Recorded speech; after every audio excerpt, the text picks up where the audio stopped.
বিসমিল্লাহির রহমানির রহিম। পরম করুণাময় ও অসীম দয়ালু আল্লাহর নামে শুরু।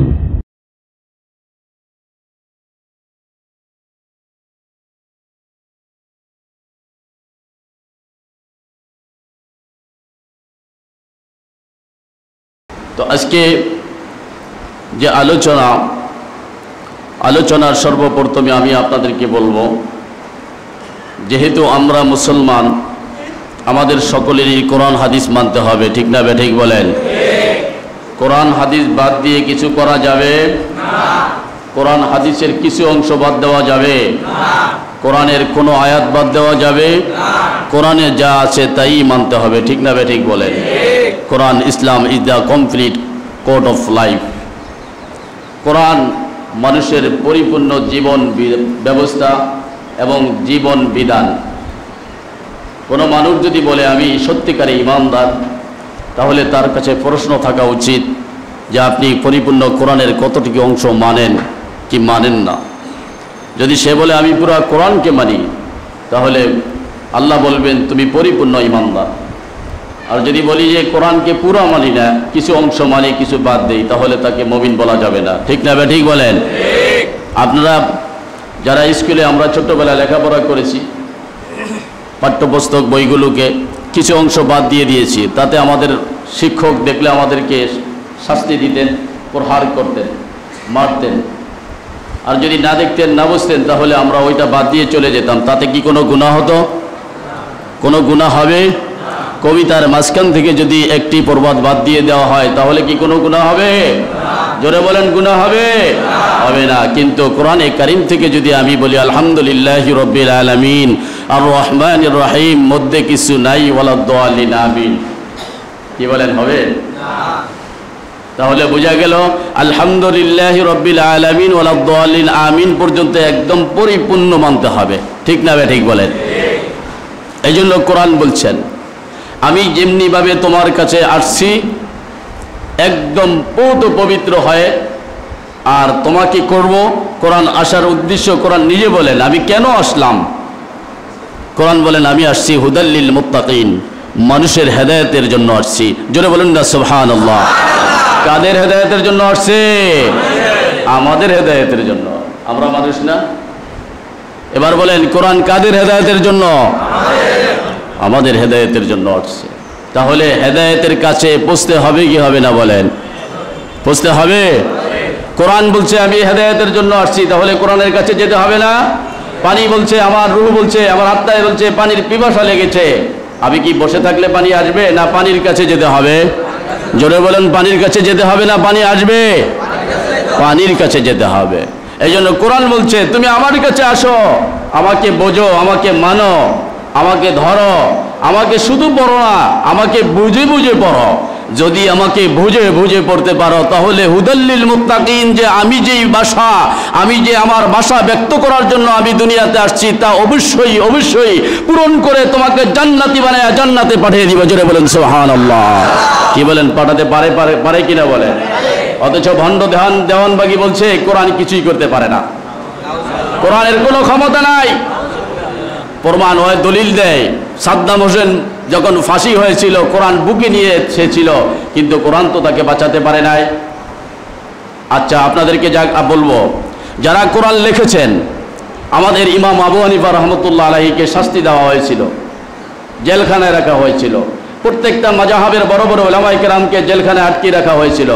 এমনকি নবীজি সাল্লাল্লাহু আলাইহি ওয়াসাল্লামকে পর্যন্ত 3 বছর পর্যন্ত জেলের মধ্যে আটকিয়ে রাখা হয়েছিল, ঠিক না ঠিক বলেন? এবং মিশরের বাদশাহ ইখওয়ানুল মুসলিমিন, যে ইখওয়ানুল মুসলিমিনের প্রতিষ্ঠাতা ছিলেন হাসান আল বান্না, সে তাফসীর কোরআনে কারীমের তাফসীর লিখেছেন। তাফসীর লিখে পূর্ণাঙ্গ তাফসীরকে বিশ্লেষণ করেছেন, কিন্তু তাফসীর লেখার কারণে তাকে ফাঁসির মঞ্চে জ্বলতে হয়েছিল, ফাঁসির কাস্টে জ্বলতে হয়েছিল। এবার আপনাদের কাছে আমার প্রশ্ন হলো, কোরআন কি তাকে বাঁচাইছে না কোরআনই তাকে শহীদি শরবত পালন করাইছিল? জোরে বলুন। কোরআন কি তাকে ফাঁসি দিয়েছে না শহীদি শরবত পান করাইছিলেন? কোরআনই তাকে শহীদি শরবত পান করিয়েছিলেন। এই জন্য আল্লাহ যাকে ভালোবাসে আল্লাহর কোরআন তাকে ভালোবাসবে, আল্লাহ যাকে ভালোবাসে আল্লাহর নবী তাকে ভালোবাসবে, আল্লাহ যাকে ভালোবাসে গোটা বিশ্ব মুসলমান তাকে ভালোবাসে। ঠিক না বে ঠিক বলুন? বন্ধুরা আমার, সেই কোরআনের কাছে আসা দরকার আছে না নাই? সেই কোরআন মানা দরকার আছে না নাই? হুজুর বিচার মানি তালগাছ আমার কোরআন শরীফ মাহে রমজানে খতমও করি নাই, আছে না নাই? যারা পড়তে পারে তারাও পড়ে নাই, যারা পারে তো না পারে না তারা তো পারেই না। ঠিক না বে ঠিক বলেন? এই জন্য আমি বলেছিলাম আপনাদের কমপক্ষে এক খতম করে কোরআন পড়তে হবে। যাই হোক, ওই সম্পর্কে আলোচনা করব না। আমার প্রথম আলোচনা হলো যাকাত সংক্রান্ত বিষয় নিয়ে। আয়াতে কারিমার মধ্যে সর্বপ্রথম বলেছিলাম আল্লাযীনা ইউমিনুনা বিল গায়বি ওয়া ইউকিমুনাস সালাতা ওয়া মিম্মা রাযাকনাহুম ইউনফিকুন। আল্লাহ কি বলেন? কোরআনের সূরা বাকারার ৩য় নম্বর আয়াত। আল্লাহ বলছেন, আমি হে মুমিন, ইয়া আইয়ুহাল্লাযীনা আমানু বিল গায়ব, সর্বপ্রথম তুমি গায়েবের উপর ঈমান আনো। গায়েব কে? জোরে বলেন, জোরে বলেন, গায়েব কে? আমাদের অদৃশ্য আল্লাহ। এই আল্লাহর উপরে সর্বপ্রথম ঈমান আনা। والذين يؤمنون بالغيب ويقيمون الصلاة ومما رزقناهم ينفقون। ইসলামের 5টি স্তর। কয়টি? 5টি। তার মধ্যে সর্বপ্রথম হলো ঈমান, যাকে বলা হয় তাওহীদ বিল ইবাদা। লা শারীকা লাকা লাহুন্না জান্নাহ ইউশরিক বিল্লাহি লাহুন্নান নার। সর্বপ্রথম হলো গায়েবের উপরে বিশ্বাস করা, অর্থাৎ আল্লাহর উপরে বিশ্বাস করা, যা আমরা পড়েছিলাম লা ইলাহা ইল্লাল্লাহু মুহাম্মাদুর রাসূলুল্লাহ। সর্বপ্রথম মুমিনের পরিচয়। তারপরে ওয়া ইউকিমুনাস সালাহ, নামাজ কায়েম করা, নামাজ পড়া, নামাজ কায়েম করা। এটা হলো নামাজ ইসলামের দ্বিতীয় স্তর, যা বলেছিলাম মিরাজের বয়ানের মধ্যে। মিরাজের বয়ানে কি আলোচনা হয়েছিল? আল্লাহ তাআলা ইসলামের 5টি বিষয়ের উপরে 4টি ফেরেশতাদের মাধ্যমে নাজিল করেছেন। আর নামাজকে সরাসরি আল্লাহ তাআলা মুহাম্মদ রাসূলুল্লাহকে বলে দিয়েছিলেন, মিরাজের মাধ্যমে দিয়েছিলেন। জোরে বলুন না আলহামদুলিল্লাহ। কি বলেন? মিরাজ রাসূলের মাধ্যমে স্বয়ং আল্লাহ দিয়েছেন কিনা? তাহলে নামাজের মর্যাদা আছে কিনা? তারপরে আসেন কোরআনে কারিমের মধ্যে 82 জায়গার ভিতরে আসছে ওয়া ইউকিমুনাস সালাতা ওয়া ইউতুনাজ যাকাত। 82 জায়গার মধ্যে যেখানেই নামাজের কথা বর্ণনা করেছেন সেখানে যাকাতের কথা বর্ণনা করেছেন, যেখানে নামাজের কথা বর্ণনা করেছেন সেখানে যাকাতের কথাই বর্ণনা করেছেন। কারণটা কি? কারণ নামাজ কবুল হওয়ার জন্য 1 নাম্বার শর্ত হলো আপনার হালাল উপার্জন, হালাল রিজিক। ঠিক না বে ঠিক বলেন? যদি আপনি কোটি কোটি টাকার মালিকও থাকেন আর আপনি 5 ওয়াক্ত নামাজ পড়েন, হজ করেন, সব কিছু করেছেন, কিন্তু আপনি যাকাত দেন না, আপনার মাল কি শুদ্ধ হবে? আপনার এই কোটি টাকা কি হালাল হবে? হবে না। তাহলে আপনি ওই হারাম টাকা খেয়ে, ওই হারাম টাকার হারাম উপার্জন দ্বারা খেয়ে আপনি রোজা নামাজ পড়ার দ্বারা আপনার রোজাও কবুল হবে না, নামাজও কবুল হবে না। ঠিক না বে ঠিক বলেন? এই জন্য আল্লাহ এখানে বলে দিয়েছেন কোরআনের ভিতরে, তুমি আগে নামাজ, ঈমান, প্রথম হলো ঈমান, দ্বিতীয় হলো নামাজ, তৃতীয় হলো যাকাত। তৃতীয় নাম্বার কি? যাকাত। এখন আমরা বলি ঈমানের 5টি স্তর, কালেমা, নামাজ, রোজা, হজ, যাকাত। যাকাত একদম লাস্টে নিয়ে যাই। সিরিয়ালটা মেনটেন হয়েছে? মেনটেন হয়েছে? মেনটেন হয় নাই। নামাজ, কালেমা, নামাজ, রোজা, হজ, যাকাত, এইভাবেই তো আমরা মিলে বলি, নাকি বলেন? কিন্তু বিষয়টা হলো কোরআন বলতেছে কালেমা, নামাজ, যাকাত, রোজা, হজ। তাহলে আমাদের ব্যতিক্রম হচ্ছে কিনা বলেন? আমরা আগেরটা পরে নিয়ে গেছি, পরেরটা আগে নিয়ে আসছি। তাহলে বোঝা গেল ইসলাম তো একটা শৃঙ্খলাবদ্ধভাবে দুনিয়াতে আসছেন, আর সেই ইসলামটা শৃঙ্খলাবদ্ধভাবে যদি না আসতো তাহলে ইসলাম মানুষে মানতে পারতেন না। কারণ দেখবেন দুনিয়ার সব কিছুর মধ্যেই মানতে গেলে একটা ঝামেলা সৃষ্টি হয়, ইসলাম ও কোরআন ও হাদিস মানার জন্য তেমন কোনো ঝামেলা হয় না, ঠিক না ঠিক বলেন? তার কারণ ওয়াল্লাযীনা জাহাদু ফীনা লানাহদিয়ান্নাহুম সুবুলানা, আল্লাহ নিজে বলেছেন তুমি আমার রাস্তায় আসো, যত কঠিনই থাকুক না কেন আমি পথ পরিষ্কার করে তোমার জান্নাতের রাস্তা সহজ করে দিব। চিল্লায় বলেন আল্লাহু আকবার। কি বলেন, দিতে পারে কি পারেন আল্লাহ? একদম ইসলাম সহজ। এই জন্য যাকাত আপনার জন্য আমার জন্য ফরজে আইন। যাকাত কি ফরজে আইন। এখন যাকাত কতটুকু হলে আপনার উপরে যাকাত ফরজ হবে এটা জানা দরকার আছে কিনা বলেন? যাকাত ফরজ হবে কারোর কাছে যদি 7.5 তোলা স্বর্ণ, 52.5 তোলা রূপা, 7.5 তোলা স্বর্ণ অথবা 52.5 তোলা রূপা পরিমাণ অথবা এর সমতুল্য অর্থ টাকা পয়সা থাকে অথবা ব্যবসার মাল থাকে, তার উপরে যাকাত ফরজ। এখন আপনাদের জানতে হবে 7.5 তোলা স্বর্ণের দাম কত? তাহলে কত 7.5 তোলা স্বর্ণ যদি আপনার দাম ধরতে হবে, দামের উপরে আপনার কাছে স্বর্ণ নাই, ওই পরিমাণ টাকা আছে কিনা জানা দরকার আছে।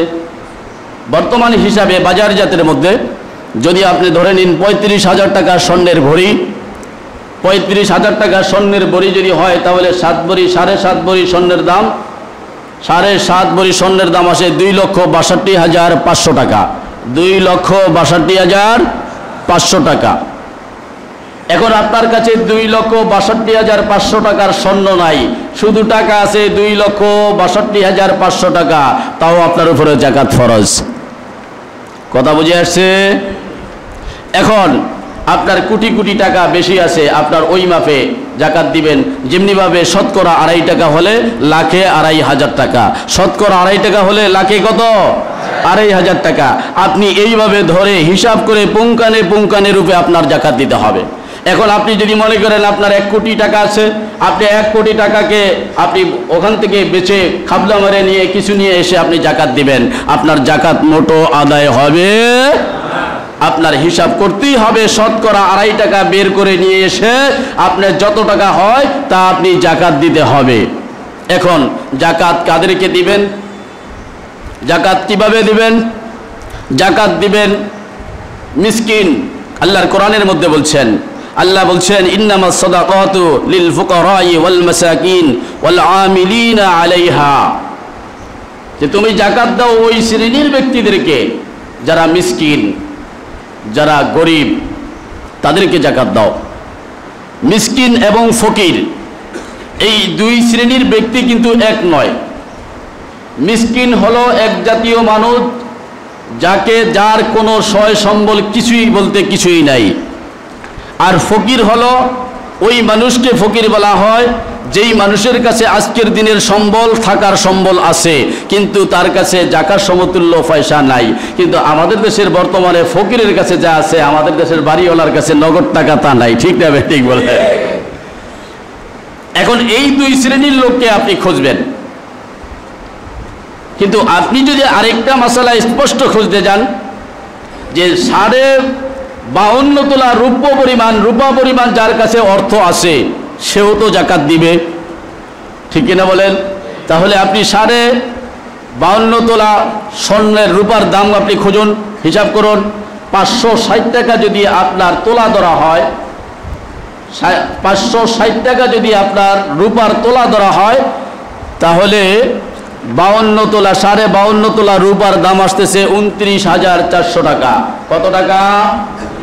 জোরে বলেন কত টাকা? 29,400 টাকা। তাহলে বোঝা গেল এখানে কোরআন কিন্তু এই কথা বলে নেয় রূপা এবং স্বর্ণ সমতুল্য, বলছেন রূপা অথবা স্বর্ণ সমতুল্য। কারোর কাছে রূপা আছে, কারোর কাছে স্বর্ণ আছে, তাহলে বোঝা গেল যার নিসাবের একটা পরিমাণ হলো যার কাছে 2,62,400 টাকা পর্যন্ত আসে 1 বছরে, তার উপরে যাকাত ফরজে আইন। এবং রূপার হালতে যদি আপনি রূপার হিসাবে যদি যাকাত বন্টন করেন তাহলে 29,500 টাকা যার কাছে 1 বছরে ক্যাশ নগদ আছে ওই 29,500 টাকারও যাকাত আদায় করতে হবে। এখন আমাদের সমাজের মধ্যে 95% লোকের কাছে জাকাত ফরজ, ঠিক না বেঠিক বলেন? যারা 95%-এর মধ্যে 20% জাকাত দেয় আর বাকি কত পার্সেন্ট পড়ে? 20% জাকাত দেয় 95%-এর মধ্যে, 75%। এই 75%-এর উপরে রূপার অবস্থায় জাকাত ওয়াজিব ফরজ, কিন্তু দেখা যায় ওই 75%ও জাকাত খায়, ঠিক না বেঠিক বলেন? এবং এই জাকাত যার উপরে ফরজ হয়েছে সে তো আপনি হিসাব করে দিবেন, কিন্তু আমাদের সমাজের মধ্যে একটা রেওয়াজ চালু আছে, জাকাতের কাপড় দেয়। জিজ্ঞেস করা হয়, আমি এক হাজি সাহেবকে জিজ্ঞেস করছি আপনি কোথায় এগুলো কি নিয়ে যাচ্ছেন? কয় জাকাতের কাপড়। আচ্ছা বলুন তো, জাকাতের কোনো কাপড় আছে নাকি? জোরে বলেন, জাকাতের কোনো কাপড় আছে নাকি? জাকাতের কোনো কাপড় নাই। এখন আপনি জাকাতকে কাপড় দিবেন, এটা আপনি জাকাতের জন্য দিচ্ছেন, কিন্তু নিয়ম কি? ইসলাম কোরআন হাদিস দেখেন কত সুন্দর করে বিশ্লেষণ করেন। জাকাত দিবেন কিভাবে?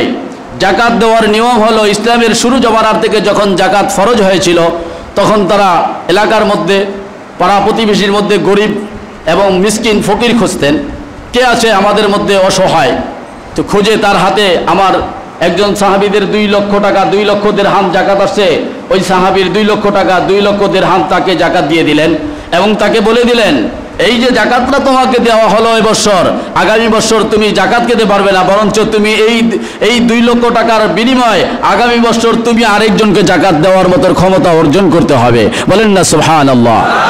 দেখছেন ইসলাম কত সুন্দর। এখন আমাদের সমাজে কাদেরকে দিবেন? চিনাই ভুল হয়ে গেছে, চিনাই মুশকিল হয়ে গেছে। আপনি যাকে 10,000 টাকা জাকাত দিলেন, 20,000 টাকা 1 লক্ষ টাকা জাকাত দিলেন, ওই চোর যা করলো কি সুদের ব্যবসার উপর লাগিয়ে দিল, ঠিক না ঠিক বলেন? জাকাত দিলেন আপনি তাকে ফরজ আদায় করার জন্য, সে যে সুদের ব্যবসা করলো, তাহলে বোঝা গেল এখানে জাকাত দিয়ে সে লাভবান হচ্ছে, আর জাকাত ভেঙে হারাম খেয়েও তিনি সুদের লাভ করতেছেন। ওই জাতীয় মানুষ যদি আপনার জানা থাকে, ওই জাতীয় মানুষ যদি আপনার সমাজে গরিব হাল ধারণ করে, তাহলে ওকে জাকাত দিবেন না। হাদিসের মধ্যে আসছে, ও না খেয়ে মরে যাক, ও একদম না খেয়ে মেরে যাক, ওই মির্গির বেরামের মতো গড়াতে গড়াতে মরে যাক, আপনি ওই সুদখোরের মুখের দিকে এক নজরও তাকাবেন না। কারণ হাদিসের মধ্যে বলছেন, কোরআনের মধ্যে বলছে, যদি কোনো মানুষ তোমরা অসুস্থ হয়ে যাও, তোমার দাঁতের মধ্যে পোকা লেগেছে, তোমার গরুর গায়ের মধ্যে পোকা লেগে গিয়েছে, তাহলে কোথাও তোমার ঔষধ নেওয়ার জন্য যাওয়ার দরকার নাই। বিশেষ করে 3 জন সুদখোরের নামটাকে তুমি কাগজে লেখো, ওই পোকার স্থানে দিয়ে দাও। ওই পোকা এমন ঘৃণা তাকে করে, ওই সুদখোরের নামগুলো ওই পোকা পর্যন্ত ঘৃণা করে, সেখানে কাগজ তার নাম যাওয়ার সাথে সাথে পোকাগুলো ঝরে ঝরে পড়ে যাবে। বলেন না সুবহানাল্লাহ? বন্ধুরা আমার, এই সমস্ত সুদখোর সমাজের মধ্যে যদি থাকে, তাহলে আমি আপনাদেরকে বলবো, আমি আপনাদেরকে উদারত আহ্বান করব, মাহে রমজান হিসেবে আপনাদেরকে উদারত আহ্বান করব। ব্যবসা আল্লাহ তাআলা হালাল করেছে, আল্লাহ সুদকে হারাম করেছে। আপনি সুদ খেয়ে দেখছেন লাভবান হচ্ছেন, কিন্তু আপনি সুদ খেয়ে যা করতেছেন তার থেকে ক্ষতিগ্রস্ত হয়েছেন। অথচ আল্লাহ বলছেন, লা ইন শাকারতুম লা আজিদান্নাকুম ওয়া লা ইন কাফারতুম ইন্না আযাবি লাশাদীদ। বলে যে জাকাত আদায় করো, তুমি মাল গরিবের পিছনে খরচ করো, সদকা দান করো, তোমার মাল 1 থেকে দ্বিগুণে পরিণত হয়ে যাবে। জোরে বলুন না সুবহানাল্লাহ? আর যদি তুমি তোমার মালকে কার্পণ্য করে, তোমার মালকে খরচ না করো, বকিলতামি করো, আল্লাহ রাসূল বলছে বকিলতার এক পর্যায়ে হলো সে জান্নাতে যাবে না, জান্নাতে যাবে না, জান্নাতে যাবে না। কারণ বকিল আল্লাহর রাসূল আল্লাহ পছন্দ করেন না। জিবরাইল বললেন আমিও পছন্দ করি না। জিবরাইল বলার পরে মুহাম্মদ রাসূলুল্লাহ শুনলেন যে কার্পণ এবং কৃপণী করা আমি রাসূলও পছন্দ করি না। অতএব হাদিস দ্বারা স্পষ্ট দলিল, যাদেরকে আল্লাহ অর্থ সম্পদ দিয়েছেন তারা সচ্ছলভাবে মন নিয়ে উদার মনে আল্লাহর রাস্তায় খরচ করেন। আল্লাহ কারুনকে মাল দিয়েছিল, ঠিক কিনা বলেন? আল্লাহ অনার্গল মাল দিয়েছিল, আহসিন কামা আহসানাল্লাহু ইলাইক। আল্লাহ বলেও দিয়েছিল, হ্যাঁ কারণ তোমাকে তো অনেক ধনভাণ্ডার অনেক মাল দিয়েছি, আমি যেমন এহসান করেছি তুমিও গরিবের মধ্যে এহসান করো। বলেছিল কারুন, বলেছিল এটা আপনি দেন নাই, এটা আপনি দেন নাই, এটা আমার নিজের কামাই। জোরে বলেন নাউজুবিল্লাহ। ও মিয়া, আপনার মতো মানুষ, আমার মতো মানুষ মেডিকেলের মধ্যে পড়ে আছে, ঠিক না ঠিক বলেন? আজ দেখেন বাড়িওয়ালা অর্থ সম্পদশালী মানুষ পঙ্গুর মধ্যে পড়ে আছে, হাত নাই পা নাই, অ্যাক্সিডেন্ট করেছে, চক্ষু নষ্ট হয়ে গিয়েছে।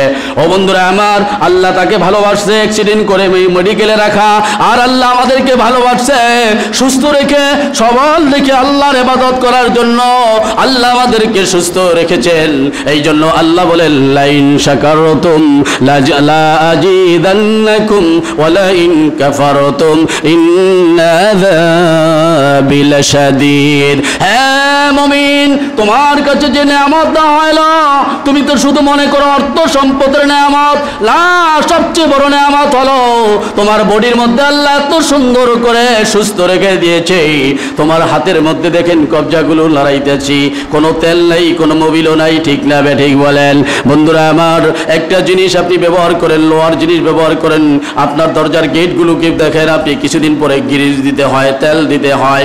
আমার আল্লাহ বলে, বান্দা তোমার শরীরের মধ্যে 360টা জোড়া দিয়ে আমি আল্লাহ এত সুন্দর করে রেখেছি, আমি এত সুন্দর করে কাজগুলো করাইতেছি, তুমি কোনোদিন তেল দাও নাই, কোনোদিন মোবিলও ব্যবহার করো নাই, কিন্তু আমি আল্লাহ কুদরতি ভাবে সব দিয়ে তোমাকে সুস্থ রাখলাম, তোমার চৌখুগুলো সুন্দর রাখলাম, তোমার জবানটাকে সুন্দর রাখলাম। তুমি খোঁজে দেখো, একজন বোবা তোমার সামনে কথা বলার সাহস পাইতেছে না, শক্তি পাইতেছে না, ঠিক না ঠিক বলেন?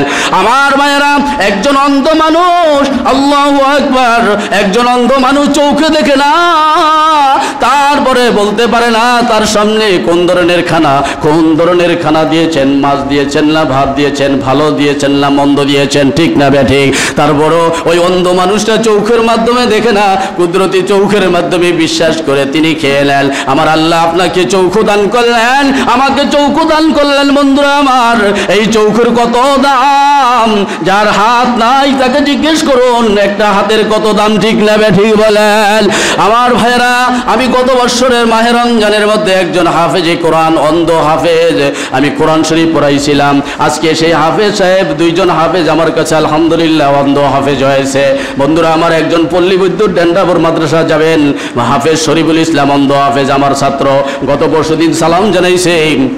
শুধু আমার একটা বিশ্বাস, আমি মাত্র 10-20টি আয়াত বলে দিতাম, তিনি আয়াতগুলো শুনতেন কানের দ্বারা। বন্ধুরা আমার, আয়াতগুলো শোনার 15 মিনিট পর আমাকে বলতো, হুজুর এবার আমার থেকে কোরআনের আয়াতগুলো শোনেন। বন্ধু আমার, দেখলাম পটাপট অন্য অন্য চৌখে দেখে যেই সমস্ত হাফেজ সাহেবেরা পড়ে ফেললেন, কিন্তু তাদের মধ্যে ভুল রয়ে গেছে। অন্ধ হাফেজ সাহেবকে মাত্র 15 মিনিট আমি 4 পাতা 3 পাতা শুনে দিলাম, 15 মিনিট অন্তরালে তিনি সুন্দর করে কোরআনটাকে শোনায়া দিল। বন্ধুরা আমার, আল্লাহু আকবার! বন্ধুরা আমার, ভাইয়েরা আমার, বরিশালের মধ্যে একজন হাফেজ সাহেব, অন্ধ হাফেজ সাহেব। ও বন্ধু, আমি জুমার দিন 11টা বাজে মসজিদে বসে সূরা ইখলাস লিখতেছিলাম, সূরা ইখলাস পড়তেছিলাম। বরিশালের মধ্যে তিনিও মসজিদের মধ্যে অন্ধ হাফেজ প্রবেশ করলেন, বারিন্দার মধ্যে শুয়ে শুয়ে জিকির করতেছেন, কোরআন তেলাওয়াত করতেছেন। ভাইয়েরা আমার, বন্ধুরা আমার, অন্ধ হাফেজ আমাকে ঘুম থেকে ওই মসজিদ থেকে ফোন করে, হঠাৎ করে 1 বছরের মধ্যে কোনো ফোন দেয় নাই, হঠাৎ করে ফোন করে, হুজুর মুফতি সাহেব, হুজুর আপনি কোথায় আছেন? আমি তো ঠাট্টা করে বলতেছি আমি ওর সাথে খুব ফ্রি, আমি বলতেছি আমি ঘরে আছি। ওই বলে, না হুজুর আপনি ঘরে নাই। আমি জিজ্ঞেস করলাম আমি কোথায় আছি, বলে যে আপনি মসজিদে আছেন। জিজ্ঞেস করলাম, হুজুর আপনি কি করতেছেন? আমি বললাম কিছুই করি না, আসলে তো আমি কাজ করতেছিলাম, সূরা ইখলাস তেলাওয়াত করতেছিলাম, সূরা ইখলাস লিখতেছিলাম। কিন্তু হাফেজ সাহেব বলল, না হুজুর আমি ঘুমিয়ে গিয়েছিলাম মসজিদের মধ্যে, হঠাৎ আমি স্বপ্নে দেখতে পাই আপনি সূরা ইখলাস খানা তেলাওয়াত করতেছেন। আল্লাহু আকবার! আমার ভাইরা, বন্ধুরা আমার, যেই আল্লাহ আমাদের এত সুন্দর চৌখু দিছে, হ্যাঁ মুসলমান, কি করে অন্যায় করো চৌখের দ্বারা, কি করে নাফরমানি করো এই চৌখের দ্বারা, যে আল্লাহ আমাকে এত সুন্দর চমক দান করলেন। বন্ধু, আমি ওকে জিজ্ঞেস করলাম, হাফেজ সাহেব তুমি কি করে জানতে পারলা? কয়, হুজুর আমি একটা কথা বলি, হুজুর দুনিয়াতে আমার 2টা চক্ষু দেয় নাই, কিন্তু আমার অন্তরে 2টা চক্ষু আল্লাহ দান করে দিছে। আমি যখন ঘুমিয়ে যাই মনে মনে কোনো আশা করি, আমি যখন দেখবার চাই, জানবার চাই, আমার আল্লাহ কেমনে যেন হাজির করে দেয়। জোরে বলুন সুবহানাল্লাহ। আমার ভাইয়েরা, বন্ধুরা আমার, হাতে ধরি পায়ে ধরি আজকে বলে যাই, জুমার মধ্যে মাহে রমজানের মধ্যে বলি, যারা সুস্থ আছেন আজকে থেকে বলবো নামাজ তরক করব না, আমরা নামাজ তরক করব না, রোজাও ভঙ্গ করব না। কে কে রাজি আছে একটু হাত জাগায়া দেখায়া দে। আল্লাহু আকবার, আল্লাহু আকবার! আল্লাহ কবুল করেন, বলুন আমিন। যত যতদিন পর্যন্ত ইনশাআল্লাহ বেঁচে থাকি ইচ্ছাকৃতভাবে নামাজ তরক করব না। রাজি আছি তো ইনশাআল্লাহ? আসুন এবার যাকাত আদায় করবেন। তারপরে গরিব মিসকিনকে খুঁজে খুঁজে যাকাত আপনি দিয়ে আসা আপনার হক। যাকাতের কাপড় যদি কেউ দেন তাহলে যাকাতের কাপড় বলতে পারবেন না। আর যাকাতের মধ্যে আপনি কোনো অহংকার নিতে পারবেন না। তার কারণ হলো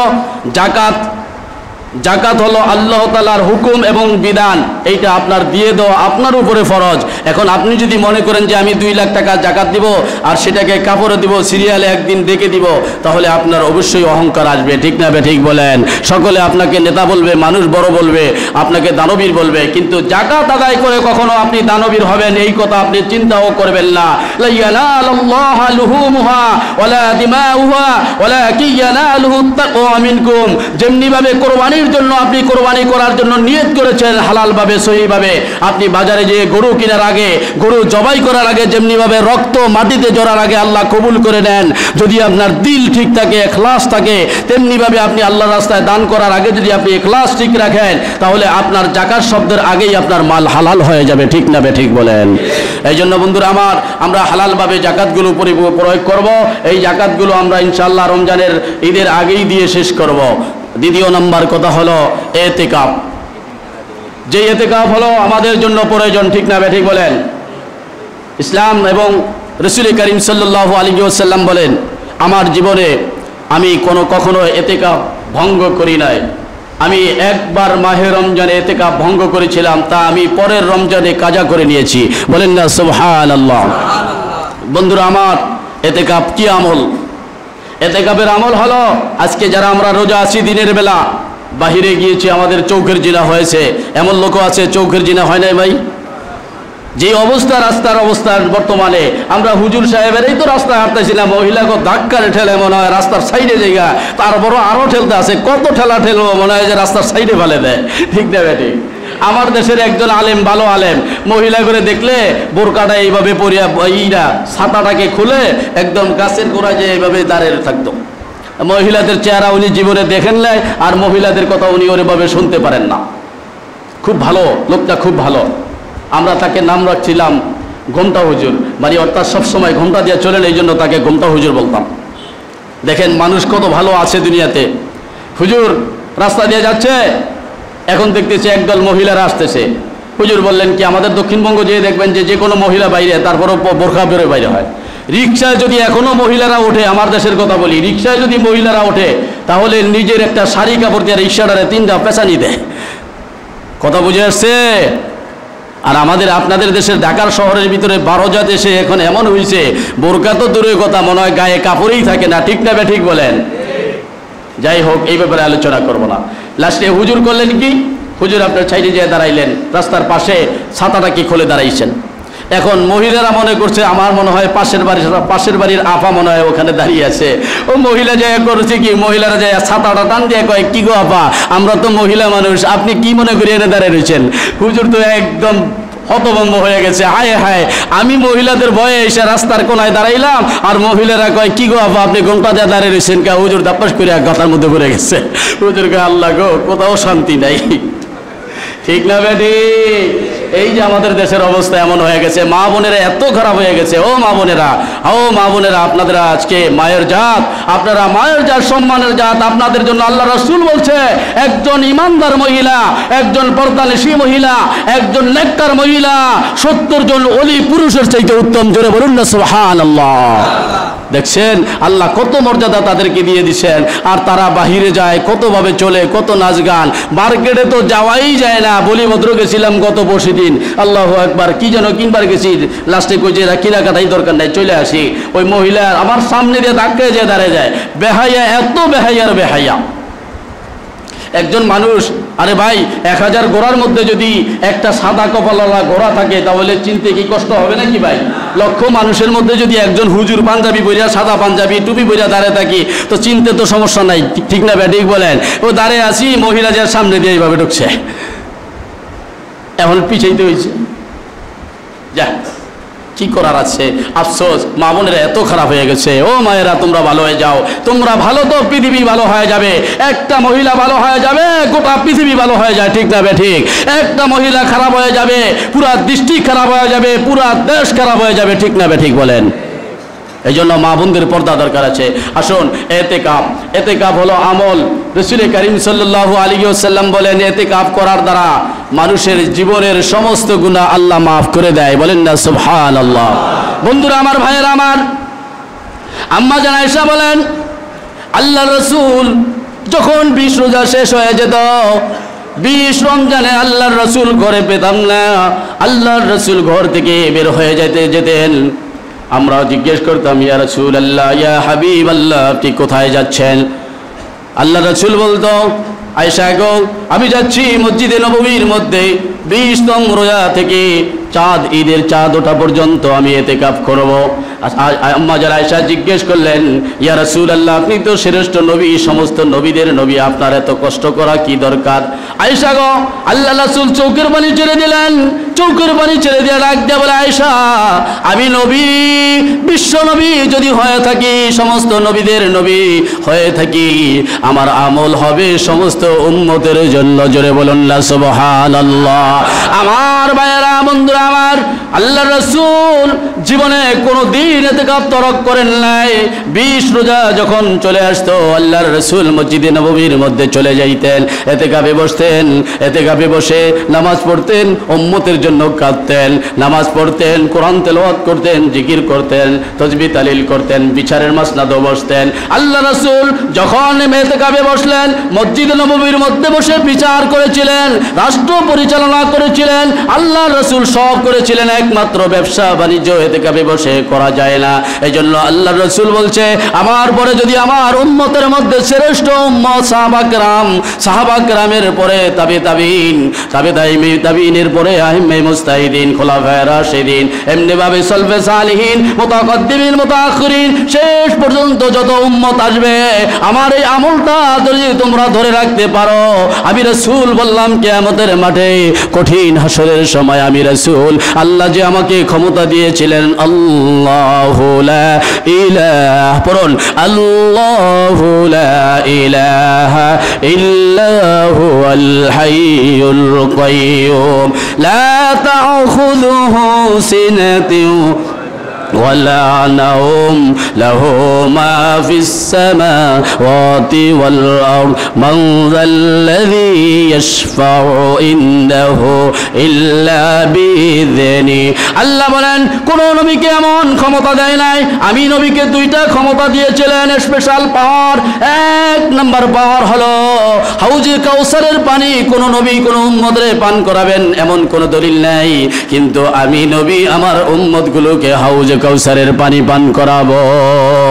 আমার বন্ধুরা আরেকটা স্পেশাল পাওয়ার দিয়েছিল, 2,24,000 পয়গম্বরের কোনো পাওয়ার দেয় নাই যে হে নবী, হে মুসা, হে ইব্রাহিম, কিয়ামতের মাঠে তোমার উম্মতগুলোকে হাতে ধরে ধরে তুমি জান্নাতে নিয়ে যাইবা, এমন কোনো পাওয়ার দেয় নাই। কিন্তু আমার আল্লাহ মুহাম্মদুর রাসূলুল্লাহকে এত সুন্দর পাওয়ার দিয়ে দিয়েছে, বলে দিয়েছিলেন, নবী গো, আপনার ভালোবাসার উম্মতগুলো যেদিন কঠিন হাসরের মধ্যে দৌড়াদৌড়ি করবে, সেদিন মুহাম্মদুর রাসূলুল্লাহ পাগল হয়ে যাবে।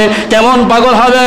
ও বন্ধুরা আমার, একটা মুরগি যখন বাচ্চাগুলো নেয়, বাচ্চাগুলো নিয়ে রাস্তায় বের হয়, খোলা ময়দানে চলে আসে, মুরগিটা বাচ্চাগুলোকে নিয়ন্ত্রণ করার জন্য আসমানের দিকে তাকায়, জমিনে তাকায়, কোন দুষ্কর পাখি এসে তাকে আঘাত করে নিয়ে যায় কিনা, পাগলের মতো হয়ে যায়, ঠিক না ঠিক বলেন?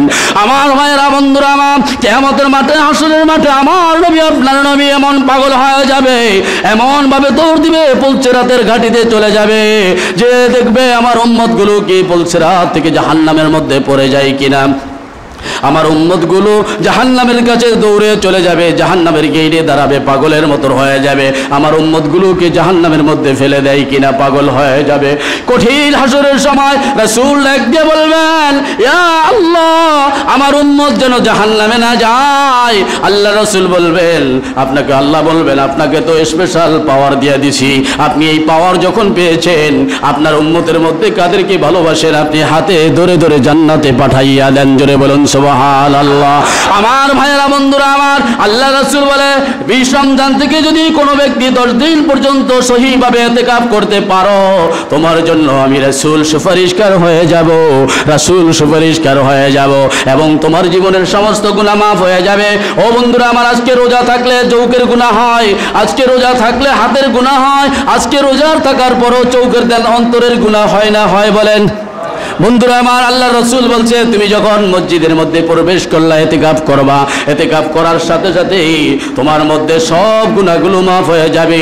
তোমার চৌকের রোজা পালন হবে, তোমার হাতের রোজাও পালন হবে, তোমার অন্তরের রোজাও পালন হবে, তোমার অঙ্গ প্রত্যঙ্গের রোজাগুলো পালন হবে, এমনকি কবুলতি হজের সওয়াব। আল্লাহ রাসূল বলছেন শেষ 10 দিন মধ্যে যে ব্যক্তি ইতিকাফ করবে, 2টি কবুলতি হজের সওয়াবের আমল তার আমলনামায় লিখে দেওয়া হবে। আরো জোরে বলেন না সুবহানাল্লাহ, আর একটু আস্তে বলেন না সুবহানাল্লাহ। আছেন কেউ 2টা হজ করতে পারবেন? কোনো বড় ওলা ভাই আছেন, বাড়ি ওলা ভাই আছেন কি 2টা হজ করতে পারবেন? পারবেন? আপনারা পারবেন কেউ ভাই? সম্ভব 2টা হজ করা? আল্লাহ বলছেন 2টা কবুল হয় হজের সওয়াব তার আমলনামায় লিখে দেওয়া হবে এবং একটি উমরা হজের সওয়াব তার আমলনামায় লিখে দেওয়া হবে। তাহলে বোঝা গেল মানুষ যখন উমরা করে তখন হজের বৈশিষ্ট্য, হজের গুণাবলী সব কিছু তার ভিতরে আসে, ঠিক না ঠিক বলেন? আর যখন সে বড় হজ করে ফেলে তখন তার উপর থেকে রাসূলের রওজা জিয়ারত করার পরে রাসূল বলেন যে আমার উপরে, তার উপরে ওয়াজিব হয়ে যায় তাকে জান্নাতে পাঠানো।